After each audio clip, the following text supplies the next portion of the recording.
Rausch, aqui é o Emílio. Na aula de teoria de hoje, nós vamos ver aonde ficam as notas, aquelas mesmas notas que nós vimos na aula anterior. Então, se você não viu a aula anterior, vá lá na aula anterior.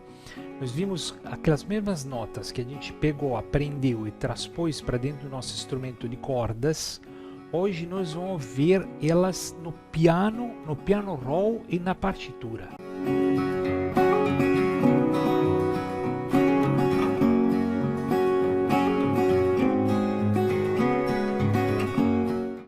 Então estou aqui com o meu piano, né? Como eu falei na aula anterior, essas notas aqui é bem que você decore assim, por bem, que mais rápido possível você decore essas tabelas que estão aqui, com monossílabos em língua portuguesa, digamos assim, né? E transpostos para a língua inglesa, né?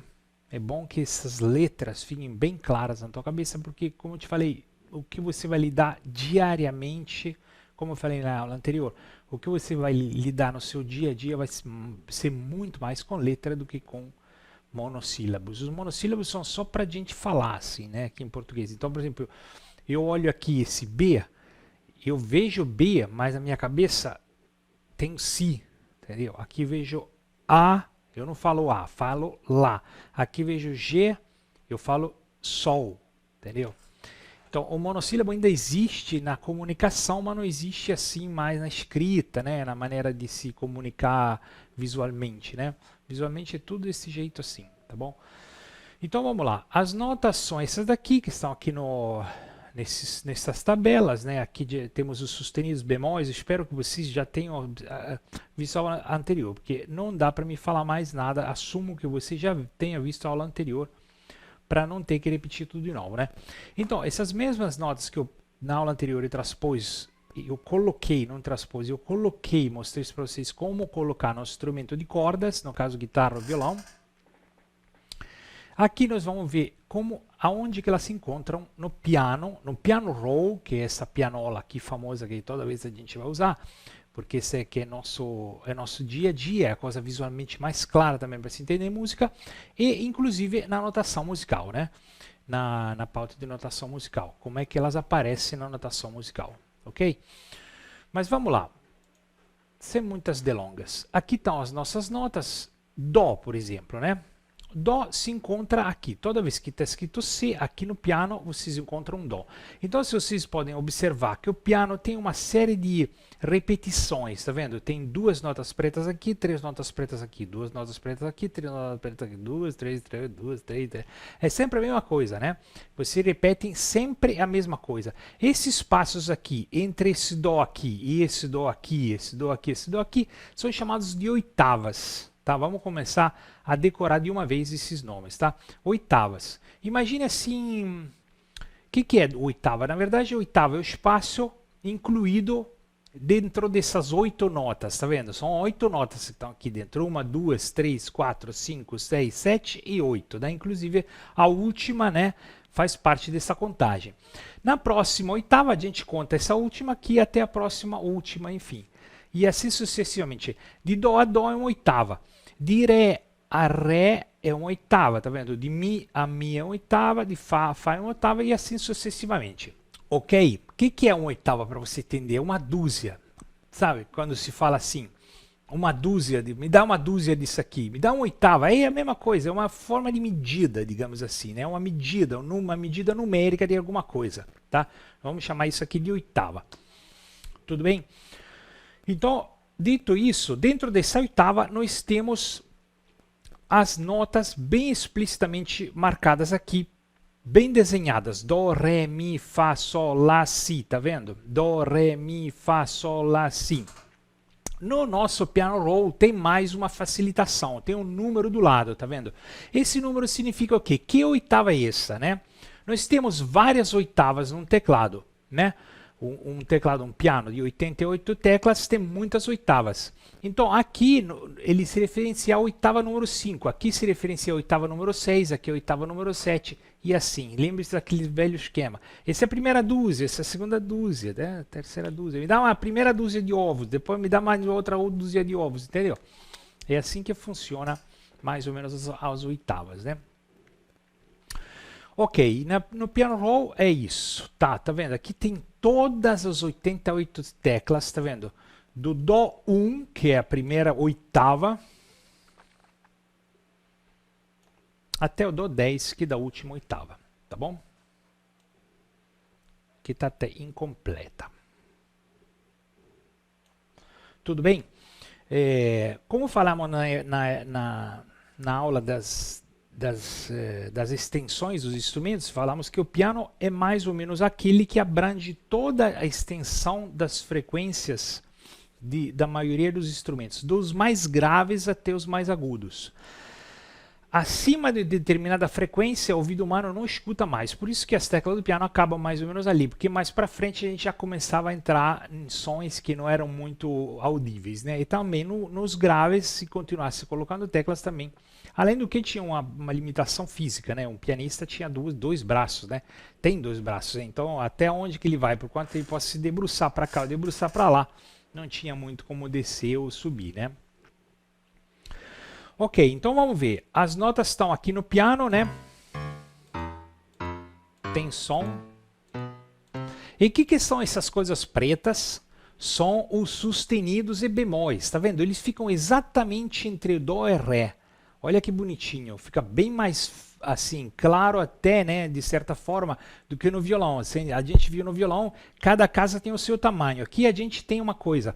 Quando é o Dó sustenido e Ré bemol, ele é outra cor, entendeu? Visualmente para mim é mais claro aqui, né, do que no próprio violão. E também não tem diferença. Quando a gente vai mais para cá no violão, não sei se vocês lembram, mas quanto mais para cá a gente vai no violão, quanto mais as minhas casas apertam, né? Vão apertando. Aqui no piano não, tanto faz. É sempre a mesma largura das teclas, entendeu? Mesmo nas notas agudíssimas eu tenho a mesma largura de tecla. Enfim, tem uma série de coisas que visualmente o piano fica bem mais interessante. Visualmente, tá, gente? Não estou falando que o piano é melhor do que o violão, não tem nada a ver. Em termos de timbre, cada um tem a sua baita característica, né? É interessante. Ok? Então vamos lá. Do Dó para Ré tem o Dó sustenido ou Ré bemol. De Ré para Mi tenho Ré sustenido ou Mi bemol. De Mi para Fá, vocês lembram? Mi e Si não tinha sustenido. Tanto é que aqui a tecla preta não aparece, tá vendo? Entre Mi e Fá não aparece a tecla preta, entre Si e Dó não aparece a tecla preta. Mais uma coisa visualmente muito clara, que esclarece até coisas que a gente falou na aula passada melhor do que no próprio violão, né? Então tá, então do Mi para Fá temos a passagem direta, digamos assim, né? Depois do Fá para Sol temos aquele intermediário, né? Enfim, os intermediários, toda a tela preta, e assim por aí vai pelas oitavas adentro, tá certo? O piano me parece que está bem claro, bem esclarecido, né? Vamos agora ao piano roll. Vamos botar as nossas notas para fazê-la tocar aqui no piano roll, né? Como é uma linha do tempo, como eu sempre falei, eu vou da esquerda para a direita numa situação temporal, né? Assim, dependendo da velocidade que a minha música tiver, eu posso ir lento, assim, se a música for muito lenta, né? Ou se não, super rápido, se a minha música for, tá? Então essa dimensão temporal aqui, ela é diretamente ligada à velocidade da música, né? A rapidez que a música está tocando. E aqui já falamos que é altura, né? Vou dar uma fechada rapidamente nesse piano aqui, né? Aqui a gente falou que é altura, né? Vou dar uma abrida um pouco maior aqui. E vamos pegar o Dó 4, por exemplo, né? Vamos colocar umas notas aqui. Cada sistema, cada software, né, tem esse piano roll um pouquinho diferente, né? Por exemplo, no Logic diferente, no Live diferente. Mas assim, é a mesmíssima cara, entendeu? Eu estou usando esse aqui porque para mim esse aqui tem mais interfaces explicativas, assim, porque eu dou um clique aqui, pum, passo para a partitura, entendeu? E lá por exemplo, no Cubase, eu não consigo fazer isso. Algumas coisas são um pouco limitadas, não, nos outros DAWs, né? Esse aqui é uma ferramenta que me permite dar aula mais facilmente. Mas, de qualquer maneira, todas elas têm uma linha mais escura, uma linha mais clara, tá vendo? As linhas mais claras são aonde são as notas sem sustenidos, as notas brancas, vamos dizer assim, né? Aqui estou colocando, tá vendo? Só nas casas brancas, não preciso nem ver se está correspondente. Mas de qualquer maneira, tá vendo? Quando eu coloco para tocar, aqui, não sei se deu para ver, tem uma setinha que marca se eu tô na nota certa, entendeu? Então é muito importante, mesmo que você não seja um pianista, saber aonde que está a localização das notas para você trabalhar num software musical, qualquer que seja ele, entendeu? Como é que eu estou fazendo para colocar todas elas no lugar certinho, quadradinho desse jeito? Porque normalmente em todos esses softwares de edição pelo Piano Roll você tem um snap, né? Que você pode dizer para ele, dependendo do tipo de nota que você está usando, se você quer que ela seja posicionada exatamente de acordo com esse formato de nota aqui, que dura esse tempo daqui até aqui, entendeu? Então esse snap facilita, né? Se eu botar muito fora, é óbvio que ele vai se embolar um pouco, né? Vai se embananar um pouco. Vamos fazer um teste aqui, botar muito fora. Tá vendo? Ele assumiu, eu tentei colocar nesse ponto, ele assumiu que esse ponto era mais próximo disso aqui do que disso daqui, aí me botou ela no lugar, entendeu? Essa é uma vantagem quando você escreve música, sempre botar um snap aí. Por exemplo, se você usa um tipo de nota desse tipo assim, mais longa, é bom você botar o snap correspondente, entendeu? Pode não botar o snap correspondente, mas assim, é interessante, pode botar um snap desse tipo assim, para esse tipo de nota, mas com o tempo vocês vão pegar essa manha, não se preocupe não. Tá? Então aqui escrevi a minha escala de Dó do jeito que está na tabela. Dó, Ré, Mi, Fá, Sol, Lá, Si. Cadê? Dó, Ré, Mi, Fá, Sol, Lá, Si, Dó. Tá aqui a minha oitava certinha, perfeito. Vamos ver como é que ela toca, como é que ela soa.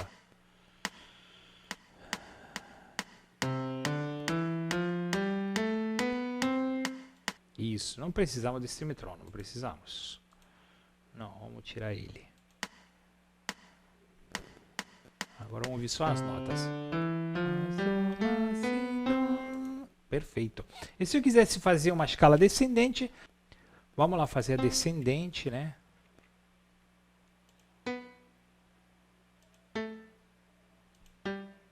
Com o tempo vocês vão pegar uma manha danada de fazer isso.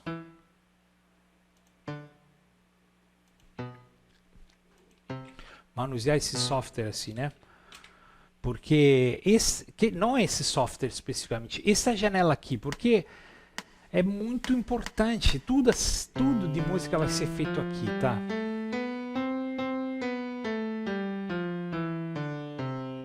Ótimo, tá vendo? Muito interessante, né?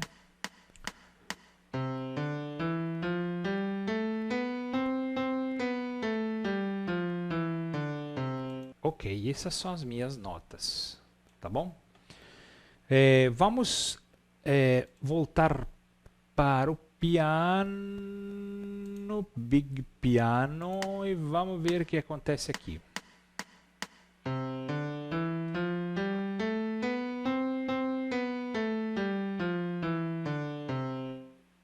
Viu? Interessante. O piano tocou dentro da oitava que eu marquei aqui, Dó 4, né? Deixa eu parar aqui.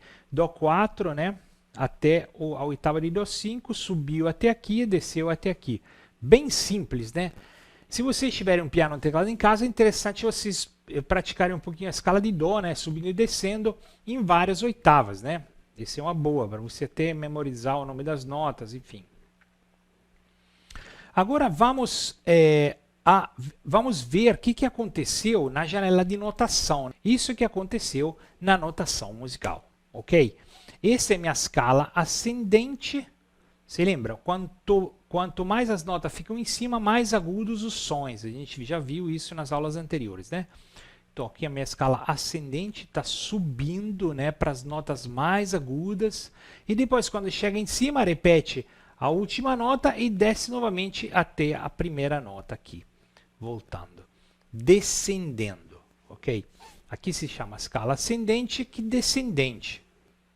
Sempre em relação à altura dos sons, gente. Lembre-se disso aqui, altura dos sons. Altura, né? Vertical, tá? Não tem nada a ver com volume, nada a ver. Lembre-se sempre desse ponto aqui, que muita gente confunde isso. Tá bom?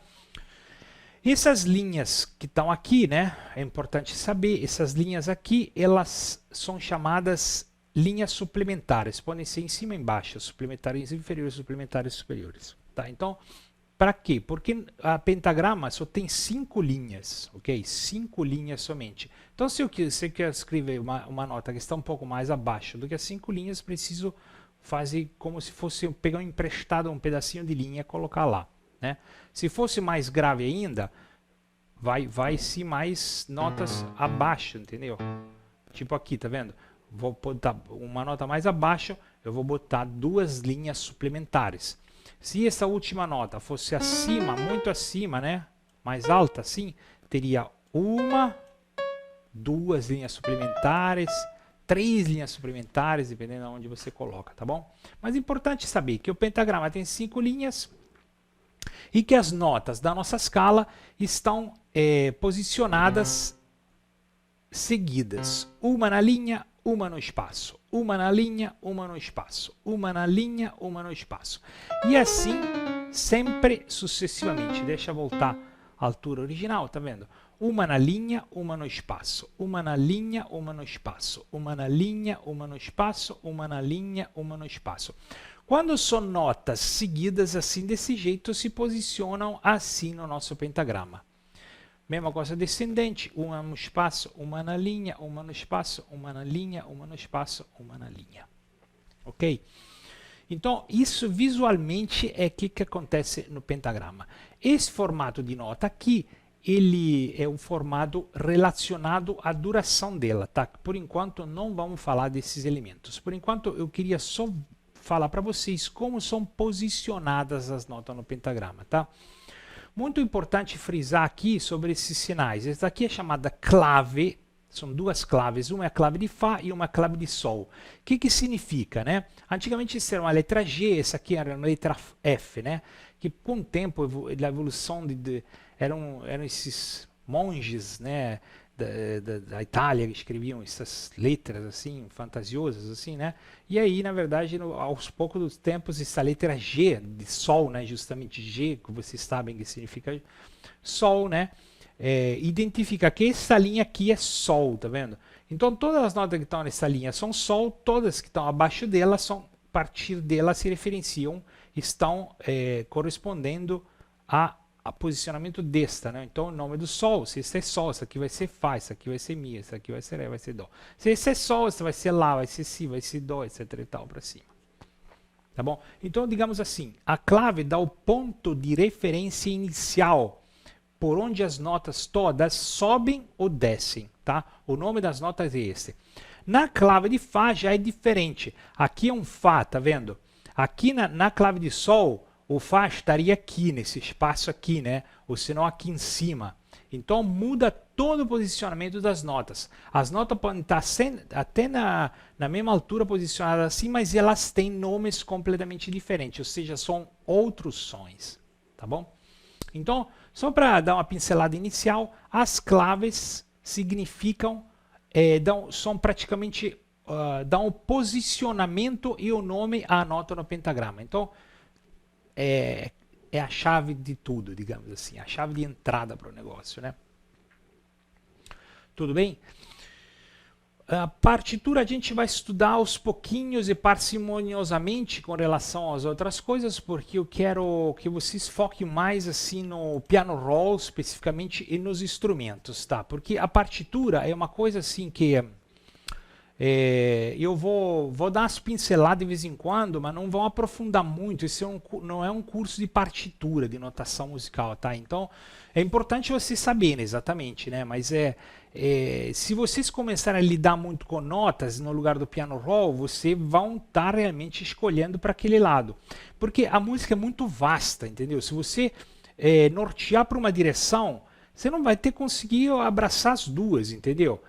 Por isso existem especializações disso, especialização de composição, especialização de regência, especialização de instrumento variados, entendeu? E cada instrumento também tem a sua especialização, canto é diferente de saxofone, é diferente de violino, enfim, cada um tem a sua especialização. É um negócio muito grande, muito extenso. Seria que nem um médico do coração querer que eu cure a sua unha encravada. Pô, não vai saber fazer, ele vai saber um geral, é óbvio. Ele vai saber da tua unha engravada mais ou menos, entendeu? Mas um cara especialista em podologia, um médico especialista em podologia vai saber fazer isso muito melhor, entendeu? E música é exatamente a mesma coisa. Vocês não podem pretender ser músico que entendem de todas as áreas da música, entendeu? E eu também não pretendo aqui nesse curso abranger todas as áreas perfeitamente. Então, por exemplo, da parte de partitura, vou dar uma pincelada, porque eu sei por experiência própria minha, que é a parte mais chata, é a parte que as pessoas mais odeiam a escrita musical e a leitura musical por sua vez, entendeu? E hoje em dia é cada vez mais difícil alguém que se interesse realmente para entender os meandros da partitura musical. Porque as orquestras estão findando, né? As orquestras clássicas, né? Que viviam de partitura, estão acabando, entendeu? Os grandes conjuntos de naipes, né? Que existiam nas bailes dançantes, né? Da gafieira, isso, aquilo, também viviam de partitura, também estão em extinção, entendeu?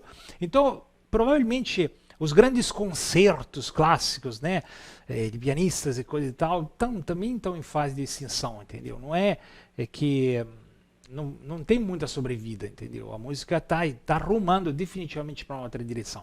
E provavelmente a escrita musical, ela vai se findando junto com essa era, entendeu? Então, eu não sei, assim, particularmente, essa é uma minha opinião filosófica da análise atual no contexto mundial, né? Assim, né? Como músico profissional que vive disso a vida inteira, né? Realmente existem fases, e nessa fase, digamos assim, a partitura é a que está mais em fase decrescente, assim, o uso dela, né? É muito bonitinha, muito bacana, muito bem bolada. Em 1400 e pouco foi criada pelo Guido d'Arezzo, muitos anos de existência, mas realmente hoje em dia existem métodos assim de comunicação musical que estão funcionando mais e melhor, assim, né? Então, talvez não com tanta precisão, não sei dizer. Isso são todas visões de um futuro próximo. Talvez eu não esteja nem vivo lá até lá, mas assim, tô fazendo um quadro, uma análise que me fez até decidir rumar por uma direção em vez de outra nesse curso especificamente, sem tentar abraçar um mundo que não temos condição de fazer, tá bom? Então, esta era a aula de hoje. Espero vocês tenham entendido tudo, né? Brinque um pouquinho de criar notas aqui no seu software de edição musical, qualquer que seja, Logic, Cubase, Pro Tools, Reaper, por exemplo, né? O Reaper também é um software de graça, assim, que tem isso também. Enfim, brinquem para fazer algumas coisas, né? Até harmônicas, se vocês quiserem, né? Tá vendo? Se eu jogo 3 notas aqui na minha melodia, começa a subir e depois, naquele ponto ali, já cria um acorde, tá vendo?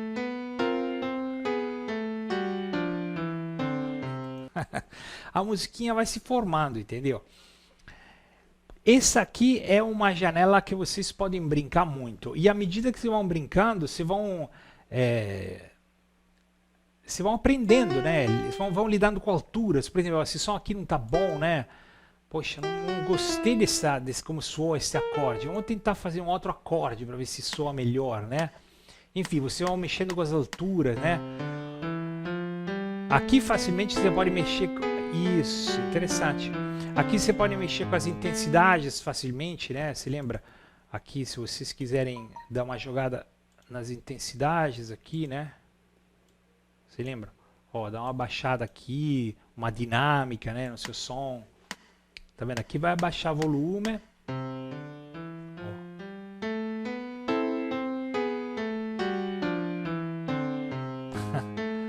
Tá parecendo uma composição contemporânea do Bela Bartók, né? Mas enfim, vocês podem fazer o que vocês quiserem. Fiquem à vontade que isso aqui é o melhor exercício para vocês para casa hoje. Tá bom? Na aula de hoje. Vejo vocês na próxima aula. Tchau.